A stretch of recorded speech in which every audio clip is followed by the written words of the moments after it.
by Sir Alfred Noyes. The wind was a torrent of darkness among the gusty trees. The moon was a ghostly galleon, tossed upon cloudy seas. The road was a ribbon of moonlight over the purple moor, when a highwayman came riding, a highwayman came riding up to the old inn door. He had a French cocked hat on his forehead, a bunch of lace at his chin, a coat of the claret velvet, and breeches of brown doeskin. They fitted with never a wrinkle, his boots were up to his thigh, and he rode with a jewelled twinkle, his pistol butts a twinkle, his rapier hilt a twinkle, under the jewelled sky. Over the cobbles he clattered and clanged in the dark inn yard, and he tapped with his whip on the shutters, but all was locked and barred. He whistled a tune to the window, and who should be waiting there but Bess, the landlord's daughter, the landlord's black-eyed daughter, plaiting a dark red love knot into her long black hair. And dark in the dark old inn-yard a stable wicket creaked, where Tim the ostler listened. His face was white and peaked, his eyes were hollows of madness, his hair like mouldy hay. But he loved the landlord's daughter, the landlord's black-eyed daughter. Dumb as a dog he listened, as he heard the robber say, "One kiss, my bonny sweetheart. I'm after a prize tonight, but I shall be back with the yellow gold before the morning light. Yet if they press me sharply and harry me through the day, then look for me by moonlight, watch for me by moonlight. I'll come to thee by moonlight, though hell should bar the way." He rose upright in his stirrups. He scarce could reach her hand, but she loosened her hair in the casement. His face burned like a brand as the black cascades of perfume came tumbling over his breast, and he kissed its waves in the moonlight. Oh, sweet black waves in the moonlight. And he tugged at his reins in the moonlight and galloped away to the west. What shall I do? Part 2.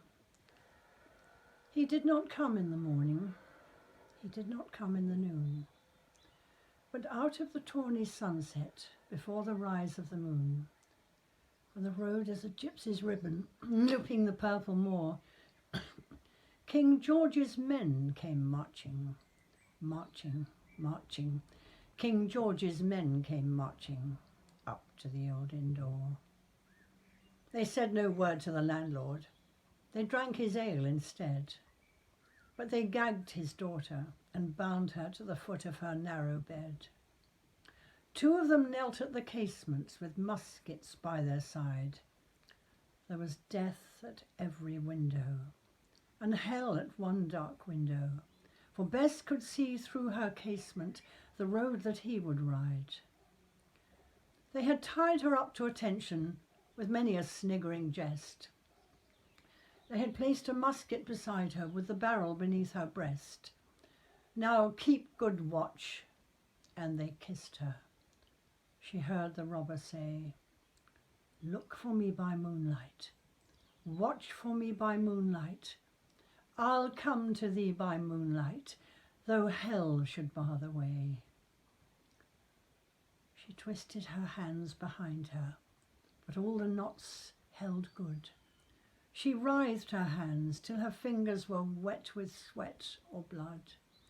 She twisted and strained in the moonlight, and the hours crawled by like years, till now, on the stroke of midnight, cold on the stroke of midnight, the tip of one finger touched it.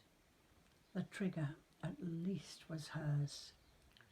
The tip of one finger touched it. She strove no more for the rest. Up she stood, up to attention, with the barrel beneath her breast. She would not risk their hearing. She would not strive again, For the road lay clear in the moonlight, blank and bare in the moonlight, and the throb of her veins in the moonlight throbbed to her love's refrain. Clot, clot, clot, clot. Had they heard it? The horse hoofs ringing clear. Clot, clot in the crusty silence. Were they deaf that they did not hear? Down the ribbon of moonlight, over the brow of the hill, the highwayman came riding, riding, riding.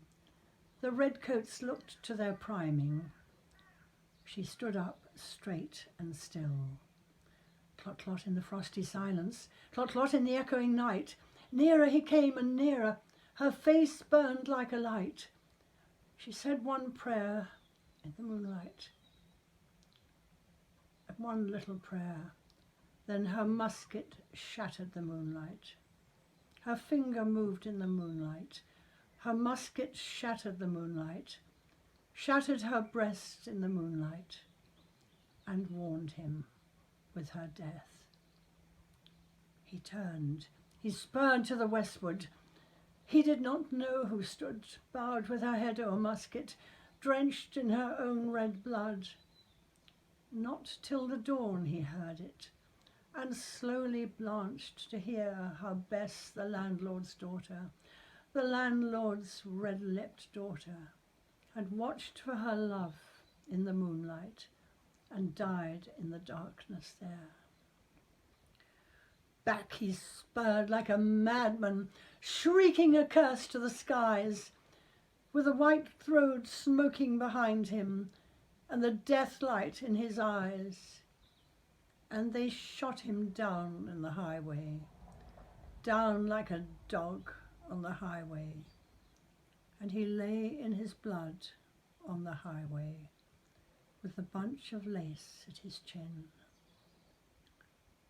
And still on a winter's night, they say, when the wind is in the trees, and the moon is a ghostly galleon tossed upon cloudy seas, and the road is a ribbon of moonlight over the purple moor, a highwayman comes riding, riding, riding. A highwayman comes riding up to the old inn door. Over the cobbles he clatters and clangs in the dark inn yard, and he taps with his whip on the shutters, but all is locked and barred.